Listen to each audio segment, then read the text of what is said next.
चलिए अब market fundamental पर चर्चा करने के लिए कार्नेलियन एसेट मैनेजमेंट के फाउंडर विकास खेमानी जुड़े हैं, जो कैपिटल मार्केट्स में 27 साल का अनुभव रखते हैं। अ, अब अपनी कंपनी बनाई है इन्होंने, कार्नेलियन एसेट मैनेजमेंट। उससे पहले ईडलवाइस के साथ 17 साल तक रहे थे, जहां पर वो इंस्टीट्यूशनल इक्विटीज़ के हेड और सीईओ थे। और वहाँ से कार्नेलियन बनाने के बाद अब करीब करीब $1 बिलियन के एसेट्स वो मैनेज कर रहे हैं। और पिछले 3 साल में उनका ट्रैक रिकॉर्ड काफ़ी आउट परफॉर्मिंग वाला रहा है। तो उनसे समझते हैं कि इस मार्केट में करना क्या है। विकास जी, सबसे पहले तो आपको दीपावली की शुभकामनाएं। कैसी फीलिंग लग रही है इस संवत में मार्केट को लेकर? सबसे पहले आपको, आपकी सारी टीम को और सभी दर्शकों को दिवाली की बहुत बहुत शुभकामनाएं। आने वाला नव वर्ष मंगलमय हो। आ, तो मार्केट जैसे कि अनुज, अच्छा ही है मार्केट। आई थिंक हम लोग आज एक इतने अच्छे शानदार साल को बीता है हमारे साथ में, और पिछले 3 साल भी बहुत अच्छे से गुजरे हैं। मार्केट्स ने सुपीरियर वेल्थ क्रिएशन किया है, तो एक बहुत अच्छा बैकग्राउंड से हम लोग दिवाली मना रहे हैं। कोर्स पिछले एक महीने में थोड़ा बहुत करेक्शन आया है, पर वो मुझे उसमें कोई करेक्शन में कोई घबराने की बात नहीं है। मार्केट में इस तरह के करेक्शन, इस तरह के परफॉर्मेंस के बाद में आने बहुत जायज हैं। थोड़े से जो कई बुल मार्केट के अंदर यूफोरिया काइंड ऑफ सिचुएशन बन जाती है, जो कुछ मिड और स्मॉल कैप में बन गई थी, वो आज हमने देखी है कुछ हद तक करेक्ट हो गई है। तो ये घबराने की बात नहीं है, तो मैं मानता हूँ हेल्दी करेक्शन है। और हम इस मार्केट के करंट एनवायरनमेंट को ऐसे ही देखते हैं कि जब भी एक कोई बड़ा साल जाता है, तो उसके बाद में स्वाभाविक है कि अगला आने वाला साल से एक्सपेक्टेशन कम रखनी चाहिए। पर ह्यूमन साइकोलॉजी क्या कहती है कि हमारी एक्सपेक्टेशन बड़े साल के बाद बढ़ जाती है कि, तो वो मुझे लगता है खाली सबको यही कहना है कि समझने की ज़रूरत है कि एक्सपेक्टेशन आने वाले 7 साल से कम रखनी चाहिए। बाकी इन्वेस्टिंग के पर्सपेक्टिव से कुछ बदला नहीं है। इंडिया ग्रोथ स्टोरी में कुछ बदला नहीं है। Long term story, medium term story सब इंटैक्ट है। बिल्कुल। अच्छा, विकास जी, एक तो थीम पर बात करते हैं। एक आपकी जो आइडेंटिटी बनी पिछले 2-3 सालों में, वो मैन्युफैक्चरिंग को लेकर थी। मैन्युफैक्चरिंग, डिफेंस, इसमें आपने बहुत शानदार रिटर्न्स जनरेट किए। क्या ये थीम अब थोड़ी सी ओवरबॉट या एक्सपेंसिव लग रही है? चलो, सबसे पहले तो मैं आपको ये कहूँगा कि हमने जो भी काम किया पिछले 5 साल में, कोई एक पर्टिकुलर मैन्युफैक्चरिंग को लेके नहीं किया। हमने काफ़ी ट्रेंड सबसे ahead of the curve pickup किए, चाहे वो 2019 में बैंकिंग हो, 2022 में पीएसयू बैंक्स हो, 2020 में मैन्युफैक्चरिंग हो, 2023 में फार्मा हो। तो हमारी फर्म की एक खास बात है कि हम ट्रेंड को थोड़ा अगला ahead of the time pickup करने में बिलीव करते हैं। बट ऑफ कोर्स मैन्युफैक्चरिंग का हम सबसे दूसरों से 3 साल पहले थे, तो हमको थोड़ा-सा ज़्यादा प्रोमिनेंस मिला उसमें। पर मैं मानता हूँ मैन्युफैक्चरिंग जो एक अपॉर्च्युनिटी है, वो 15-20 साल की अपॉर्च्युनिटी है, वो कोई 2-4 साल की अपॉर्च्युनिटी नहीं है। क्योंकि हम जो ये ट्रेंड, इनको मैं डिकेडल ट्रेंड्स बोलता हूँ। तो आप देखेंगे, जो मैं ये कहना चाहता हूँ कि जो मिड 90s में आईटी के साथ हुआ था, वो शायद मैन्युफैक्चरिंग में हमारे साथ हो रहा है। क्योंकि ये जो आज हमारी 500, साढ़े 500, $600 बिलियन की मैन्युफैक्चरिंग जीडीपी है, ये आने वाले 20-25 सालों में $7-8 ट्रिलियन की हो जाएगी। तो इस तरह की हमारी ये टोटल ग्रोथ की हम बात कर रहे हैं। तो इस तरह की जब-जब कभी भी बड़ी ग्रोथ आती है, तो उसमें मैसिव वेल्थ क्रिएशन अपॉर्च्युनिटी होती है। और उसी वेल्थ क्रिएशन अपॉर्च्युनिटी के अंदर इंटरमिटेंट साइकल्स भी होती है। और मैन्युफैक्चरिंग इतना वाइड सेक्टर है, कोई एक लिमिटेड नहीं है। आप इसमें ऑटो कंपोनेंट की बात कर सकते हैं, केमिकल्स की बात कर सकते हैं, टेक्सटाइल की बात कर सकते हैं, यू नो डिफेंस की बात कर सकते हैं। ये बहुत वाइड सेक्टर है।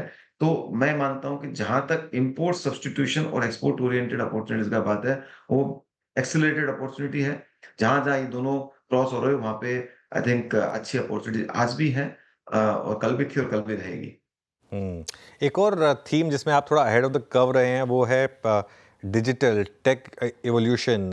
ये यहाँ पर अब मौके हैं अभी भी यहाँ पर मार्केट में, या अब ये स्पेस थोड़ी सी, क्योंकि जैसे मैं बात कर रहा था, आप स्टॉक स्पेसिफिक बात करेंगे नहीं वैसे, लेकिन मैं एक बात कर रहा था फॉर एग्जांपल मनीष सुखानी जी से।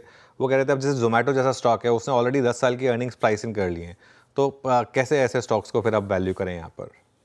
तो जहाँ पे आपको वहीं पर सबसे बड़ी रिस्क आती है कि जब आप कोई बहुत बड़ा आने वाले 5-7 साल की अर्निंग फैक्टर कर चुके हो, तो उसी को यूफोरिया बोलते हैं। क्योंकि कई बार क्या होता है, एक एक टाइम होता है जहाँ पे nobody wants to believe, and एक टाइम होता है तो हर एवरीबॉडी वांट्स टू बिलीव।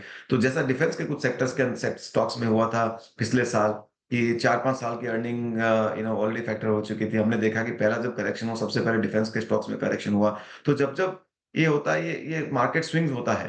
तो हमेशा उनको अवॉइड करना चाहिए जहाँ पे आपको अगले 4-5 साल की अर्निंग 5 साल की अर्निंग फैक्टर कर चुके हों, क्योंकि उसमें कंपनी अच्छी हो सकती है पर शायद रिस्क रिवॉर्ड ऑफ इन्वेस्टमेंट में नॉट बी गुड। तो उसको आपको अवॉइड करना चाहिए। एंड जो मनीष चौटानी साहब ने बोले कि भई आप उस इस कंपनी को कैसे वैल्यू करो, 2.5 लाख 3 लाख करोड़ के मार्केट कैप पे कितना प्रॉफिट आएगा? 10 साल बाद भी आप कैलकुलेट करोगे तो कितना प्रॉफिट आएगा? तो पर having said that tech oriented place में नॉन लीनियर ग्रोथ आने की संभावना ज़्यादा होती है। उस वजह से उनको थोड़ा-सा प्रीमियम ज़्यादा मिलता है। बट ये आपको हर इंडिविजुअल बिज़नेस मॉडल को इवैल्यूएट करना पड़ता है और उसको समझने की कोशिश करते हैं। मैं तो सबको एक ही बोलता हूँ कि अगर आपको बिज़नेस समझ में नहीं आता है, तो आप उसको अवॉइड कीजिए। क्योंकि आपको उस बिज़नेस की मैट्रिसेस, बिज़नेस की प्रॉफिटेबिलिटी और बिज़नेस को कैसे वैल्यू करना है, वो आए तभी आप उसको इन्वेस्ट करना चाहिए। हुँ। विकास जी नमस्कार, वीरेंद्र बोल रहा हूँ, मेरी तरफ से भी आपको दीपावली की हार्दिक शुभकामनाएँ। वो आपकी 2019 की जो कॉल थी बैंक्स की, उसी पर एक बार फिर से बातचीत करते हुए। अभी हमने बीते 3-4 महीने में डिपॉज़िट ग्रोथ्स को लेकर, एनआईएम्स को लेकर और स्पेशली जो रेड फ्लैग रेज़ किया था आरबीआई ने रिगार्डिंग अनसिक्योर्ड लेंडिंग, इस पे काफ़ी बातचीत हुई। उसके बाद आपने इस अर्निंग सीज़न को भी देखा। स्पेशली मैं मतलब हम खुद पीएसयू बैंक्स के नंबर्स देख के अचंभित थे। आपको ये बीता हुआ अर्निंग सीजन बैंक्स में लग कैसा रहा है? और जो अब लेवल्स मिल रहे हैं बैंक्स पे वो कैसे लग रहे हैं आपको? ये हमें लगता है कि बैंकिंग सेक्टर यहाँ पे काफ़ी अच्छा लग रहा है, क्योंकि स्पेशली पिछले 6 महीने में अभी किसी को बैंक ओन नहीं करना है। पिछले साल सबको बैंक्स ओन करना था। आप देखेंगे नतीजे किसी के खराब नहीं आए, स्पेशली आप पीएसयू बैंक्स और सेलेक्ट प्राइवेट सेक्टर बैंक्स के देखेंगे। आप आईसीआईसीआई बैंक का रिजल्ट देखिए, बैंक ऑफ बड़ौदा का देखिए, कैनरा बैंक का देखिए, पीएनबी का देखिए। सो आई थिंक सबका रिजल्ट्स काफ़ी शानदार रहा है। तो और ऑफ कोर्स डिपॉजिट ग्रोथ के अंदर एक कंसर्न बनी है, पर मुझे लगता है वो धीरे-धीरे सॉर्ट आउट हो जाएगी। और अगर मान लीजिए वो नहीं होते तो that will be reflected into NIMs, क्योंकि अल्टीमेटली सिस्टम बैंक का काम क्या होता है? डिपॉजिट रेज़ करना, अपना मार्जिन रखना जो रिस्क के लिए है और उसको बाकी पास ऑन करना। तो वो 1-2 क्वार्टर के इस सब में एडजस्टमेंट हो सकते हैं, पर ये नहीं हो सकता है कि वो परमानेंट हो जाएगा। और जहाँ तक क्रेडिट फाइनेंशियल्स की बात है, आप समझिए कि अ बिना उसके ग्रोथ के इकोनॉमी की ग्रोथ हो ही नहीं सकती है। तो आई थिंक इसलिए वो बहुत एसेंशियल है। तो हाँ, ऐसा नहीं हो सकता है कि आप इकोनॉमी पे बुलिश हो और बैंकिंग पे बुलिश नहीं हो। हाँ, आपको हो सकता है 1-2 क्वार्टर के आगे पीछे। तो मुझे लगता है यहाँ से अगले दिवाली तक फाइनेंशियल्स के सारे stocks specially private sector large private sector banks and public sector banks will surprise, market will give a good returns. हुँ। अच्छा, जब बैंक से बात हुई है विकास जी, ये जो नॉन लेंडिंग फाइनेंशियल्स हैं जिसमें तमाम ब्रोकिंग कंपनियाँ आती हैं, ऑल्दो वो डिलीवरी एक्सपायरीज़ का कम होना और आपके लॉट साइज़ेज़ को बढ़ना वो इम्पैक्ट करेगा इनके रेवेन्यू को, no doubt. But exchanges, depositories और ब्रोकिंग स्पेस, इस पर नॉन लेंडिंग जो फाइनेंशियल स्पेस है उस पर आपका टेक इस वक़्त?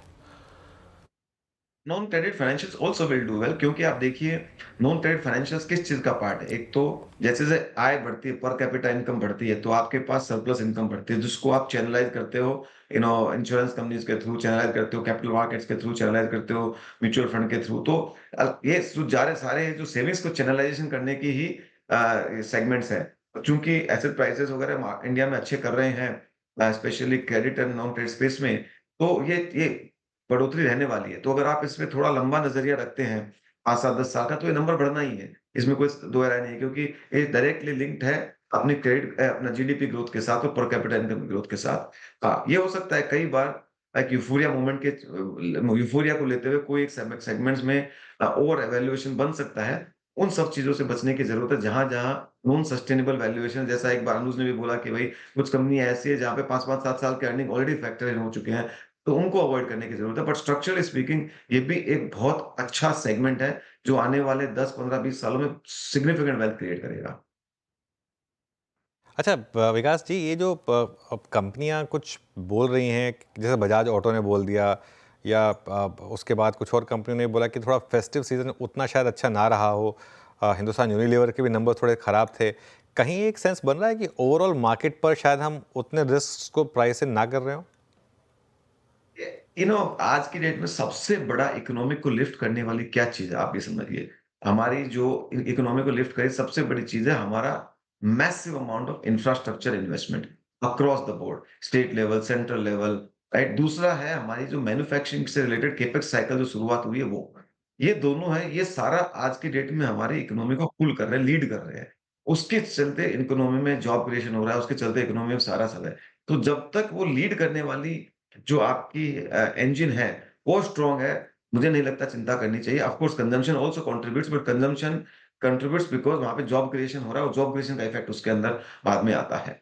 और जहाँ तक आई थिंक गाइडेंस है मिक्स्ड फीलिंग की कंजम्पशन की, तो देखिए आप real estate sales all time high है, तो कंजम्पशन अगर इनकम नहीं है तो लोग कैसे खरीद रहे हैं? आप देखिए काफ़ी कंज्यूमर ड्यूरेबल्स के अंदर रीज़नेबली गुड सेल्स हो रहा है।